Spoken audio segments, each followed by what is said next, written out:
I've played sports all my life. Team sports, individual sports, some for fun, some at a pretty high level. And it always came naturally to me. I was able to pick up the game and excel. Play. Didn't really think twice about it. But golf was different, and it still is different. And it took me a while to figure out why it's different. And I think it's the element of time. When you're playing hockey or tennis or basketball, there's no time to think, there's no time to wallow. In golf, it's the exact opposite. You have so much time in between shots, you have so much time over the ball. It's just easy to let your brain get in the way.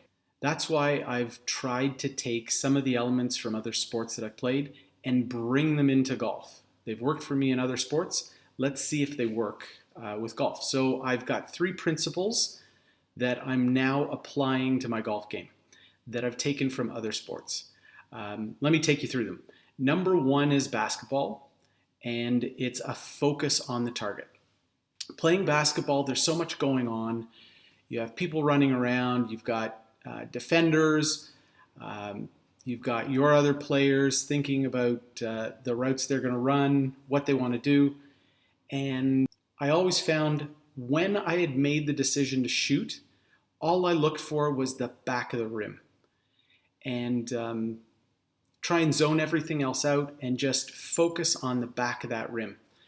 And that's what I'm trying to do with my golf game. When I've decided, okay, I'm hitting a shot, pick the target and narrow in your focus on that target. Tennis is the second sport.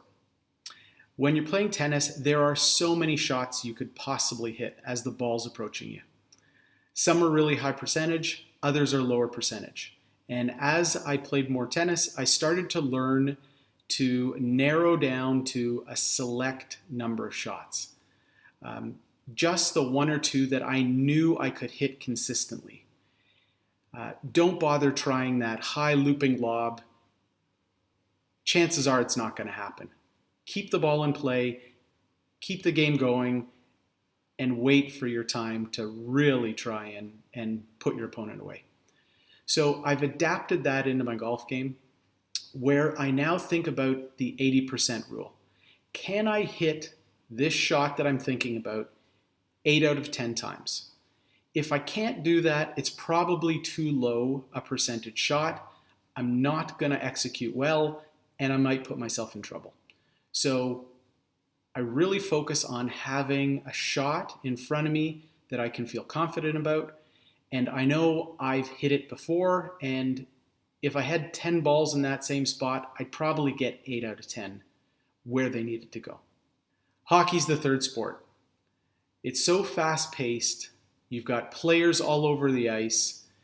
You're thinking about things you want to accomplish, passes, shots, hits. Other players are doing the exact same thing. A lot of what you're trying to execute doesn't happen. You don't have time to think about the shot that didn't happen and worry about your form or your footwork or anything like that. So why adapt that into your golf game? So what I've done is tried to put a principle in place that says commit to what you're going to do on the golf course, in your shot, and then accept the outcome. The same way you're shooting on net, you pick a spot, you take your best crack at it. Sometimes it goes in the net, sometimes it doesn't. So for golf, it should be the exact same thing.